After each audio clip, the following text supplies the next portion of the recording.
Ingresando en www.consejo.org.ar podés hacer la legalización de tus informes y certificaciones, seleccionando legalizaciones y luego la opción web.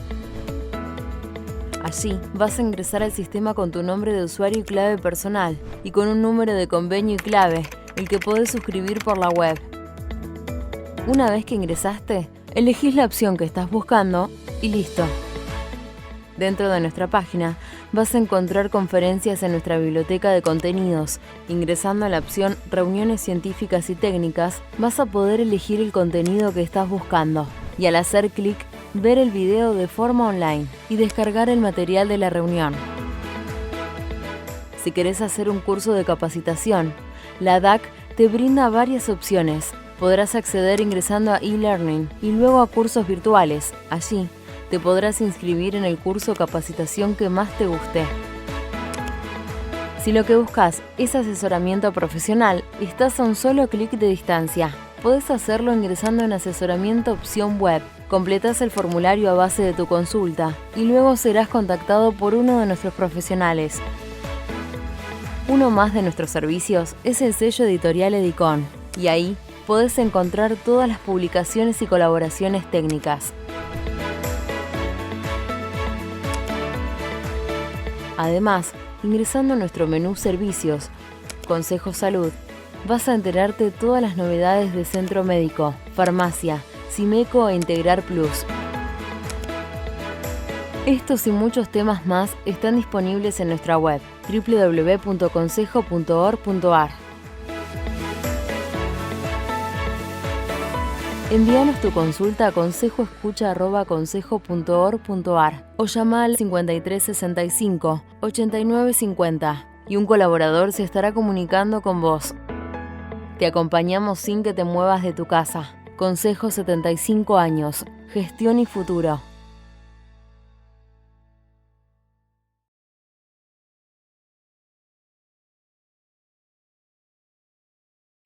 Hola, ¿cómo les va a todos? En primer término, quiero agradecer a la doctora Gabriela Russo, presidente del Consejo Profesional de Ciencias Económicas, por brindar este espacio para acercarles a ustedes una charla sobre el teletrabajo recientemente sancionado por ley. Primero voy a hacer una introducción y les voy a presentar a nuestra disertante en esta oportunidad, que es la doctora Analía Zaita, es abogada, es profesora en posgrado de la especialidad, también coordinadora en la Asociación Argentina de Estudios Fiscales de Seguridad Social y socia de un importante estudio de plaza. Este proyecto nos encuentra en un momento en donde el contexto nos plantea un gran desafío. Los desafíos son la desigualdad, la pobreza, una creciente informalidad laboral, donde la idea es facilitar una transición hacia la formalidad de todos esos empleados. La OIT se ha expresado muy contundentemente sobre cuáles serían los objetivos a tratar de cumplir para ir acogiendo en el régimen de seguridad social a todo el empleo informal. Y ha dicho y ha puntualizado algunas cuestiones como la eliminación de umbrales de horas mínimas, como coberturas parciales para distintos regímenes, como la regularización del trabajo on demand y del trabajo freelance, y ha destacado que los empleos no convencionales son desde el año 2017 1.400.000 billones de trabajadores y en crecimiento a 17 millones por año. También ha informado que el 61% del empleo global es informal y que el 90% se encuentra en países emergentes. Con lo cual, el gran objetivo que se plantea es tratar de darle al informal alguna cobertura, tratar que la informalidad también se regule o pase a ser una formalidad a medias, pero que al menos tenga una parte cubierta parcialmente del trabajo.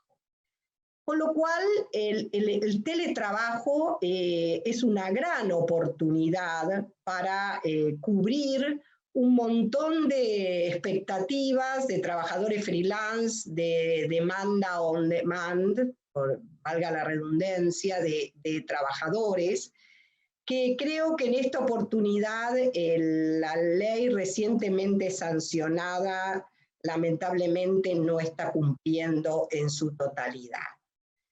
Tenemos muchas expectativas en la reglamentación de esta ley, aunque hay que reconocer que cuestiones como la necesidad de que el empleador dentro del trabajo de proporción de software al empleado le determine que en ciertos horarios no podrá conectarse, que esto esté planteado ya en el software, va a ser de bastante difícil implementación si pensamos que muchos trabajadores de teletrabajo lo hacen a través de email o a través de simplemente WhatsApp. Entonces, limitar el uso en horas por ahí no prefijadas de trabajo va a ser un inconveniente. Pero bueno, no me quiero demorar más. Lo que estoy diciendo que me parece que es una ley que no cumple con todas las expectativas de regulación de este tipo de empleo y que la reglamentación va a ser bastante difícil que pueda suplir sin una futura reforma. Bueno, ahora los dejo con la doctora Zaita, que les va a detallar de qué se trata la ley recientemente sancionada. Muchas gracias. Analía, lo dejo en tus manos. Gracias. Bueno, en principio, gracias Marina, y a través tuyo, gracias al Consejo por la invitación. O sea, para mí es muy importante estar acá. El objetivo, como decía Marina, es comentar los principales aspectos de esta nueva ley que fue sancionada por el Congreso la semana pasada del teletrabajo. Y para eso, bueno, queríamos compartir con ustedes una pequeña presentación, ya la estoy compartiendo. Bueno, acompañar un poco los conceptos. Como decía Marina, el concepto de teletrabajo se integra dentro de los conceptos de nuevas modalidades de contratación o de nuevas formas de prestar el servicio. Y más allá de la sanción, creo que un punto importante es reconocer que esta modalidad se venía utilizando con anterioridad al coronavirus, con anterioridad al aislamiento social preventivo y obligatorio, y era visto por las empresas y por los empleados como un beneficio. Entonces, el teletrabajo es un concepto que hoy está incorporado en una norma, pero es un concepto que ya las empresas venían experimentando con anterioridad. Y que a partir del aislamiento, sobre todo en nuestro país, y creo que en el mundo en general, se expandió por esta necesidad que tuvimos de tratar de continuar prestando servicios desde nuestros hogares, producto del aislamiento, de la cuarentena, de la pandemia. Un punto importante es, acompañando lo que decía Marina, es que hasta la fecha esta modalidad no generó conflictos, o sea, insisto, los empleados lo veían como un beneficio, además acompaña algunos valores de las nuevas generaciones, digamos, que ponen el equilibrio entre la vida personal y la vida laboral, y el teletrabajo era una manera de facilitar esos objetivos. En este marco, la rigidez o la amplitud que tenga la ley justamente puede incluso no ser conducente a la utilización de esta modalidad. Sobre todo si hay algunos aspectos que pueden llegar a ser ambiguos o algunos aspectos que pueden llegar a ser rígidos, esta ley o el concepto de teletrabajo debe estar basado en la adaptabilidad, porque justamente es esta combinación de prestación de servicios en un lugar distinto al establecimiento, pero la prestación de servicios en sí misma. Entonces, un punto importante es ver, digamos, si es muy rígida alguna de las regulaciones o si son ambiguas, van a desalentar utilizar esta modalidad. Y como bien decía Marina, es una de las modalidades que entendemos que tiene carácter inclusivo, o sea, porque va a permitir contratar a trabajadores que quizás no lo puedan hacer desde la modalidad presencial por distintas situaciones, o puede también permitir la convocatoria de los talentos independientemente del lugar a donde estén, o sea, gente de una provincia que preste servicios para empleadores que tengan su residencia habitual en otra provincia. O sea, esto es lo que permite la ley de teletrabajo, o sea, permite fomentar el empleo. Y un punto no menos importante es, digamos, esta situación por la que estamos atravesando pone algunas trabas económicas por las que están atravesando la empresa. Y ahí se replantean las reestructuraciones, y quizás es la reestructuración de los costos de infraestructura también, como el teletrabajo permitiría, o sea, achicar los metros cuadrados justamente producto de que voy a estar trabajando parcial, totalmente, o después vamos a ver con esta modalidad. Bueno, esto también sería una manera de fomentar justamente el empleo desde distintos puntos de vista. Entonces, creo que es importante y el objetivo es ir repasando aquellos artículos de la ley, aquellos que pueden llegar a ser hoy conflictivos, como decía Marina, el de la desconexión digital, que es un punto importante, que la idea es compartirlo e ir viéndolo. No vamos a pretender agotar todo el análisis de la ley, pero sí dar los principales aspectos, los principales puntos. En este slide general, la idea es poner los principales títulos los que comprende la ley. El objeto, los derechos y obligaciones, y acá hay un punto importante que es el de reversibilidad, como está planteado, es decir, la posibilidad de volver a la modalidad presencial. El tema de jornada laboral y derecho de desconexión, que están muy ensamblados. El tema de los elementos y los gastos, un punto importante, ¿por qué? Porque podría llegar a desencadenar algún tipo de conflictos que hoy no existen, pero bueno, hay que ver cómo se regulan y en función de esa regulación, si es ambigua, voy a tener quizás reclamos futuros de los trabajadores o de las autoridades, entonces también hay que precisarlo. Tema de prestaciones transnacionales, derechos colectivos, capacitación, higiene y seguridad, que en ese artículo están comprendidos no solo las normas de seguridad e higiene, sino lo que tiene que ver con riesgos del trabajo, y ahí se va a abrir toda otra puerta. Hoy vamos a esbozar el tema, pero ahí es toda otra puerta. ¿Cuándo es un accidente de trabajo, digamos, el que ocurre? Por ejemplo, si estoy prestando servicios en mi casa, pero también puedo prestar servicios en un lugar distinto al que no sea mi casa. Ese es el concepto general de teletrabajo. Entonces, estoy en un bar, ¿qué es lo que sucede? ¿Se va a considerar accidente? Bueno, son todas esas cosas que son los nuevos desafíos que nos van a plantear esta modalidad. Y el tema de información y controles, justamente por la modalidad. Punto importante, la autoridad de aplicación es el Ministerio de Trabajo. Y punto importante que también queremos mostrar en este slide es esta norma está sujeta a reglamentación y esperamos que la reglamentación aclare aquellas situaciones ambiguas o exteriorice el verdadero sentido de algunas de estas normas o de algunos de estos conceptos reflejados por la ley. Yendo a cada uno de los conceptos, de los artículos de la ley, el punto más importante, estoy repasando conceptos, el punto más importante es el artículo 1. ¿Qué es el objeto? O sea, el objeto de la norma es establecer los presupuestos mínimos para la regulación del teletrabajo. No obstante, o sea, párrafo seguido, inmediato, lo que dice es los aspectos específicos de esta modalidad se van a establecer en los convenios colectivos de trabajo. Punto a considerar. ¿Qué pasa con aquellos trabajadores no comprendidos en convenio colectivo? O sea que, en principio, parecería que es una gran masa de los que pueden llegar a utilizar esta modalidad, ¿no? Entonces, la pregunta es, ¿quién va a establecer esos aspectos específicos que no están contemplados en la norma?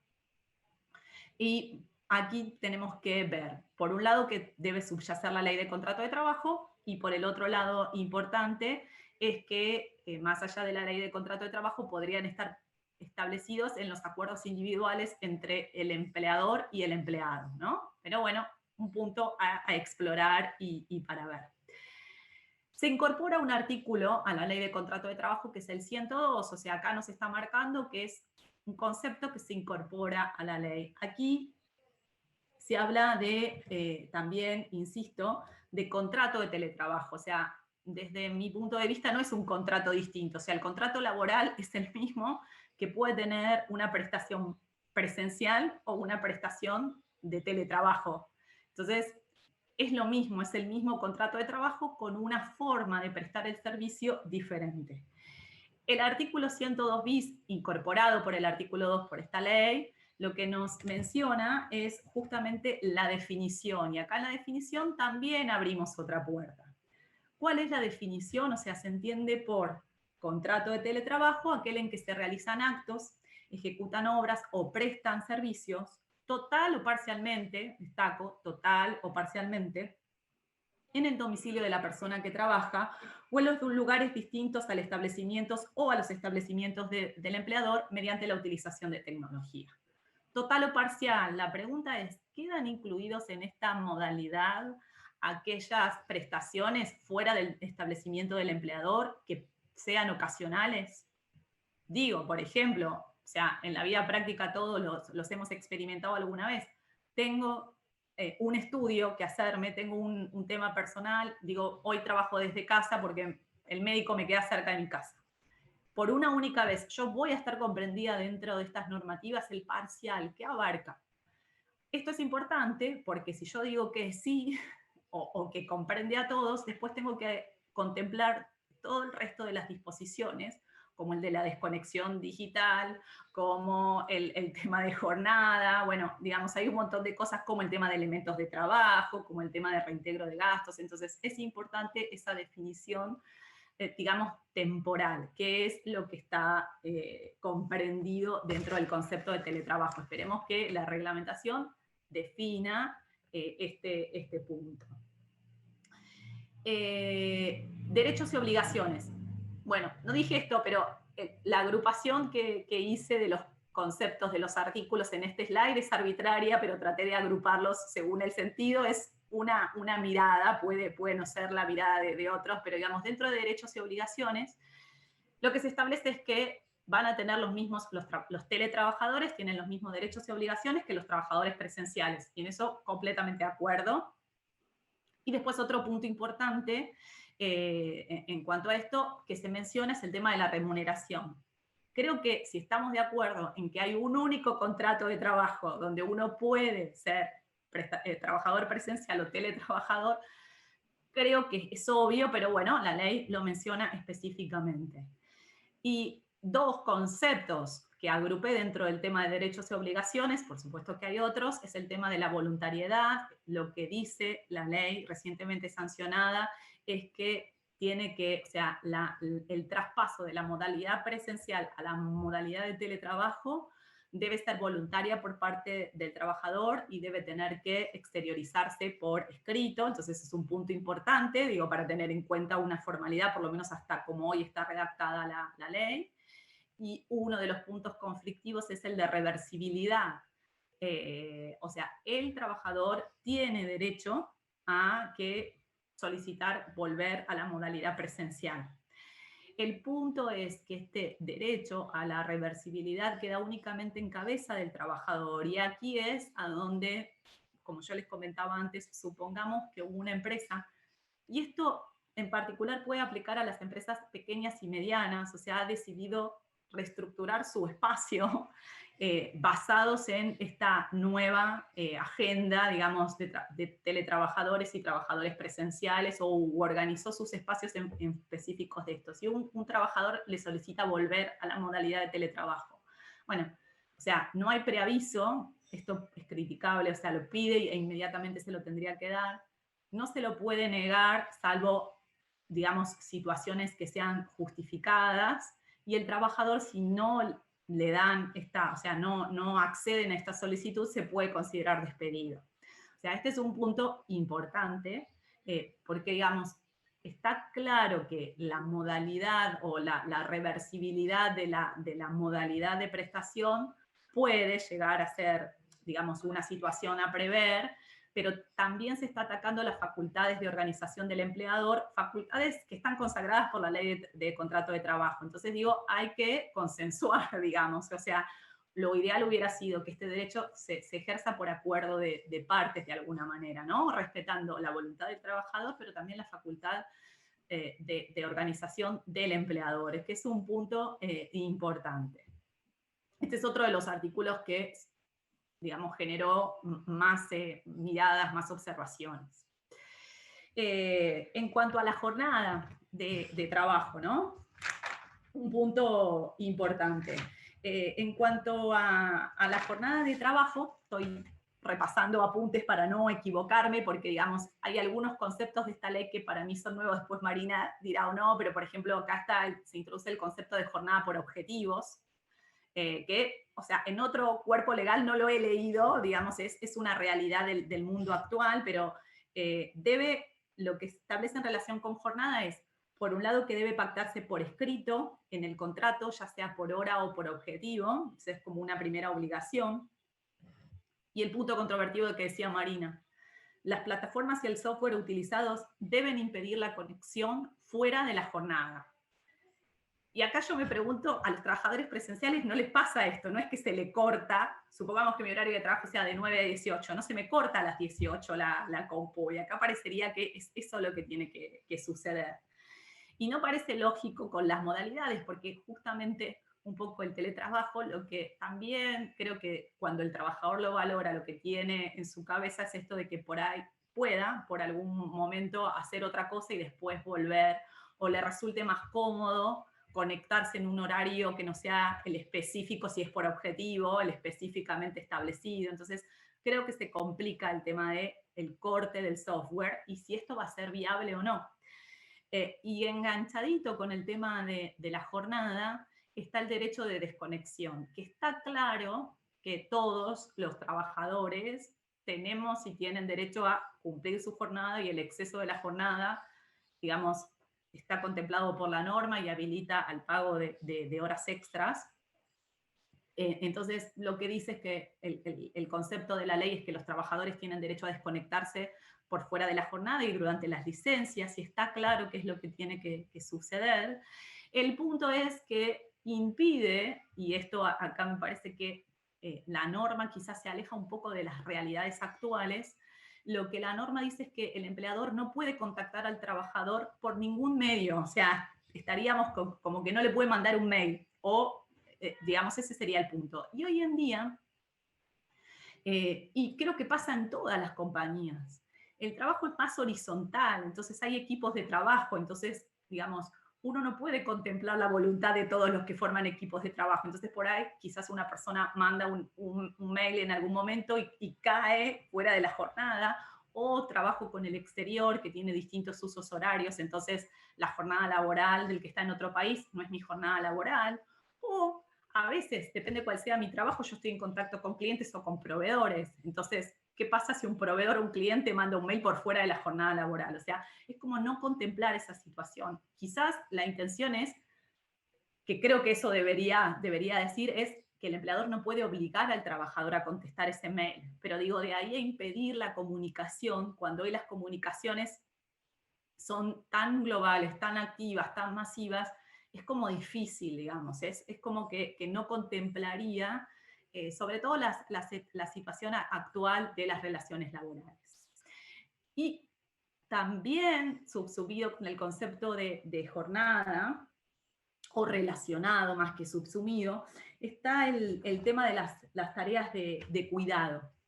El punto de las tareas de cuidado establece que aquellos que acrediten tener a su cargo el cuidado de menores, de discapacitados o de adultos, justamente pueden o tienen derecho a establecer horarios compatibles con las tareas de cuidado. Y eso está bien. Y después dice, y interrumpir su jornada.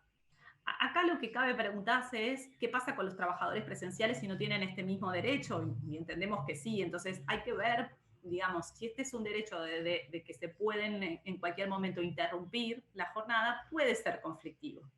Hay un punto importante, y es que esto pueda suceder, o sea, o acordado con el empleador, o el tema que el ejercicio de este derecho también no afecte la organización del trabajo. Insisto con el trabajo en equipo, hoy se trabaja mucho en equipo, entonces no es solamente una persona o que afecta el trabajo específico, sino que se puede afectar el trabajo de grupo. Entonces, el derecho a, digamos, las tareas de cuidado es importante, pero la articulación de este derecho también creo que es importante que se tenga en cuenta el objetivo del trabajo en sí mismo, y fundamentalmente lo que tiene que ver con trabajo en equipo.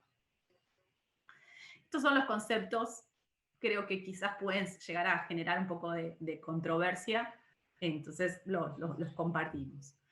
Y después, algo que nos preocupa y que desde la asociación, cuando miramos el tema de conceptos no remunerativos y demás, es un tema también importante para todos los que estamos, digamos, en el día a día de la liquidación de salarios, el tema de reintegros. O sea, está claro que el teletrabajador y que quien trabaje a domicilio tiene derechos, por supuesto, a que los elementos de trabajo sean provistos por el empleador, porque así sucede con los trabajadores presenciales también. La norma establece como dos conceptos que están, por supuesto, relacionados. Uno es el de los elementos de trabajo. Aquí está también establecido que las pautas en que se van a dar los elementos y demás va a estar sujeto a la convención colectiva. Entonces la pregunta es qué pasa con aquellos que están por fuera de convenio colectivo. Los elementos no están definidos, si entendemos o parecería razonable que sea la computadora y el software o lo que esté relacionado en función del trabajo que haga, pero acá se establece que en caso de que el empleado utilizara elementos propios para cumplir sus tareas, el empleador tiene que compensar justamente ese uso. El punto es cómo se va a establecer esa compensación, y no está dicho el carácter que tiene. Está claro que si compensa la herramienta, tiene que tener el carácter de un reintegro de gasto, es decir, algo que no tendría que generarme ni cargas sociales, ni ser sujeto de impuesto a las ganancias, si compenso, no si lo doy, digamos, ni impuesto a las ganancias, y tampoco ser base de indemnización, de SAC, de vacaciones. O sea, estaría bueno tener precisiones respecto de esas interpretaciones, sobre todo cuando uno habla de compensación y ya no la dación. También hay que ver qué sucede cuando al trabajador se le rompe su propio elemento de trabajo y no ya el de la empresa. Entonces es ahí donde también se abren otras puertas que vamos a tener que ir transcurriendo. En el mismo sentido, o en sentido similar, se prevé el derecho del trabajador a que sean compensados los gastos de conectividad y de otros servicios. Desde mi punto de vista tiene que ver con gastos de conexión, básicamente Wi-Fi, y de otros servicios que también vamos a tener que ver cómo los definimos, pero deberían ser aquellos servicios que sean necesarios utilizar para la prestación de la tarea efectiva. En este caso, la norma sí prevé que estos gastos, estos reintegros, no van a ser considerados a base del impuesto a las ganancias, con lo cual es un punto importante porque siempre nos generan las dudas cuando tenemos algún concepto, sobre todo porque ganancia es como muy restrictivo, aquello que queda fuera, pero no está claramente dicho. Uno podría suponer lo mismo si son no remunerativos a efectos previsionales y laborales. Entendemos que sí, pero digamos, para evitar cualquier conflicto, sería buena una aclaración en ese sentido también. Estos son los puntos más importantes, desde mi punto de vista, porque acá son los puntos de vista, pero hay otros que suman y que van a generar, insisto, una nueva dinámica, van a generar nuevas conversaciones, quizás generen nuevos conflictos, y esperemos que en la reglamentación alguno de los puntos se aclare. Vamos rápido por los otros conceptos. El de capacitación, Se establece que el empleador tiene que asegurar la capacitación del trabajador en las nuevas tecnologías, y está bien. Y a su vez se establece que esas horas de capacitación no tienen que afectar la jornada, ¿no? En cuanto a los derechos colectivos, al derecho colectivo de los trabajadores se establece que los tienen, o sea, que gozan de los derechos colectivos igual que los trabajadores presenciales. En cuanto a la representación sindical, se establece expresamente que van a ser representados por la entidad sindical que represente a los trabajadores de la actividad de la empresa. Como anticipé cuando abrimos la conversación en relación a lo que tiene que ver con higiene y seguridad del trabajo, deja en cabeza de la autoridad de aplicación aquellas normas, la sanción de las normas necesarias para hacer del ambiente de teletrabajo un ambiente seguro. Aquí un tema, y es que el control de cumplimiento de ese control tiene que estar acompañado, tiene que ser, por lo menos así lo enuncia la norma, con participación sindical. La pregunta es cuál sería ese alcance. En el tema también, en el mismo artículo, menciona que los accidentes, si bien la autoridad de aplicación va a establecer cuáles son las enfermedades que incorpora como enfermedades laborales, sí menciona que los accidentes ocurridos en el lugar, jornada y en ocasión del trabajo se presumen accidentes de trabajo. Entonces, es un punto también que vamos a tener que ir transcurriendo. Y en cuanto a sistemas de control destinados a la protección de los bienes del trabajador que quedan sujetos al teletrabajador, dicen que deberán contar con participación sindical a fin de salvaguardar la intimidad de las personas.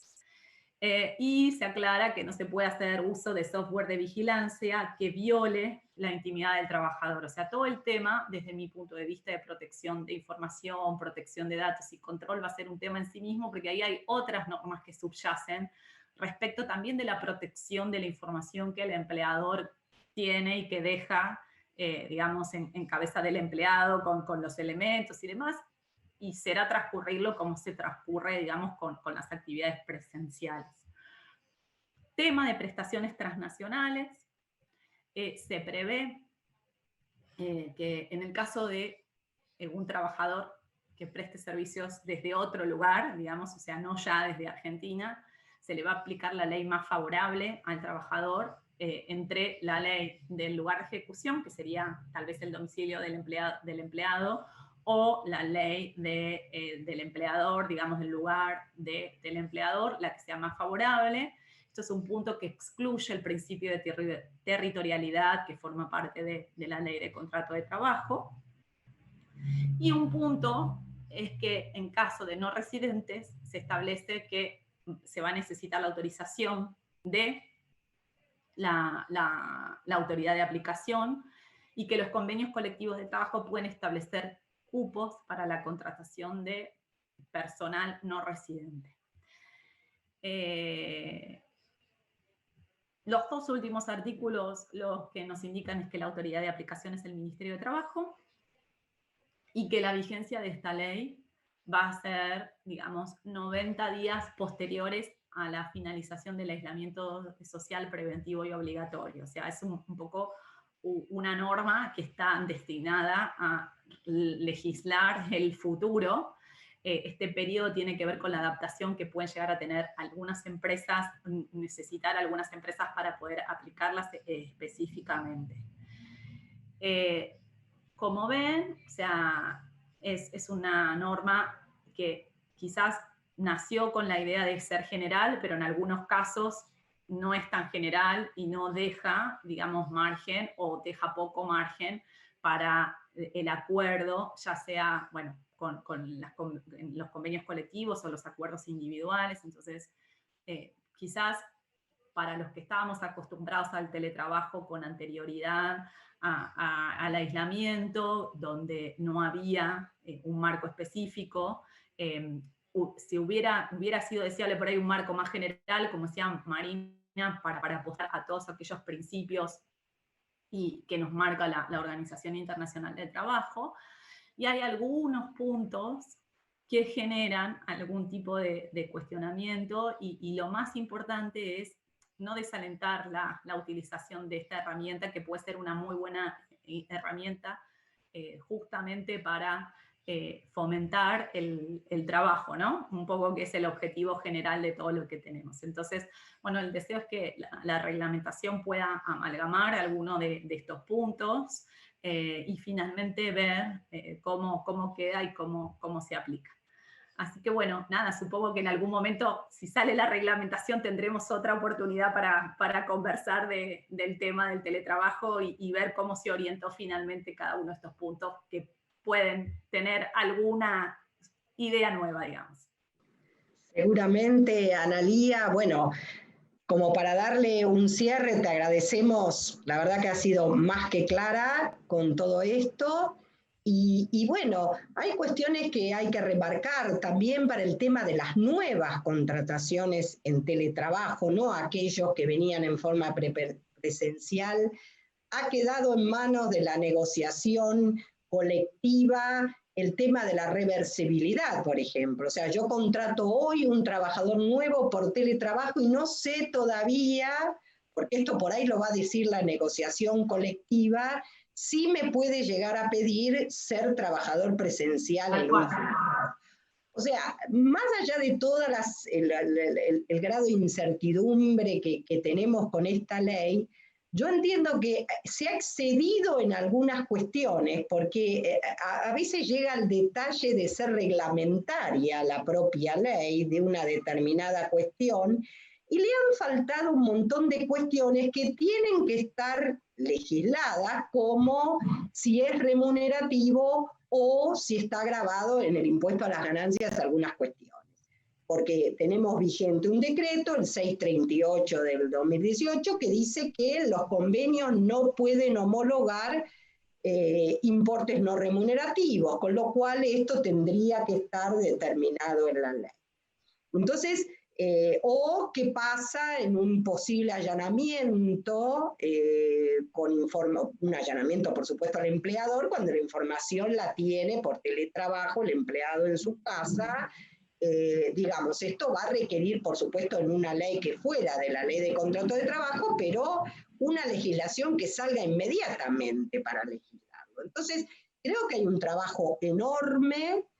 Entiendo que por ahí tendría que ser modificada la ley inclusive y ampliamente reglamentada, pero hay cuestiones que tienen que estar en la ley. Digamos, el reglamento no va a poder salvar toda la situación. Pero bueno, hemos hecho un gran avance en que nos contaras por lo menos esta ley sancionada, y seguramente nos volveremos a encontrar para una vez que esté reglamentada. Muchas gracias. Hasta luego.